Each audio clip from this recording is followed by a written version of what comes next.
वफाकी वज़ीर इत्तलात अता तारड़ का कहना है कि बहरिया टाउन करप्शन केस में मनी लॉन्ड्रिंग सामने आई है। FIA को कल कार्रवाई के दौरान अहम दस्तावेजात मिले हैं। नई पेशरफ्त में बहुत ज़्यादा रकम की मनी लॉन्ड्रिंग सामने आई है। अभी तक 1 अरब 12 करोड़ की मनी लॉन्ड्रिंग के सबूत मिले हैं। अस्पताल को बतौर फ्रंट ऑफिस के इस्तेमाल किया जा रहा था।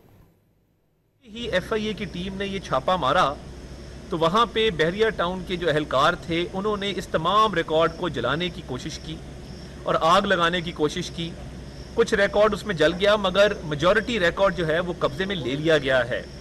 और मलिक रियाज और बहरिया टाउन ये सारा उन्होंने ऑर्गेनाइज किया और अभी जो फोरेंसिक होगा, जो दस्तावेजात जिनको जलाने की उस अस्पताल के फ्रंट ऑफिस में कोशिश की गई, जब उनका एनालिसिस किया जाएगा, फोरेंसिक एनालिसिस किया जाएगा तो ये बात और भी एविडेंस सामने आएगी कि अरबों रुपया जिस तरीके से मुल्क से बाहर भेजा जा रहा था और इन्होंने कोशिश की भागने की भी।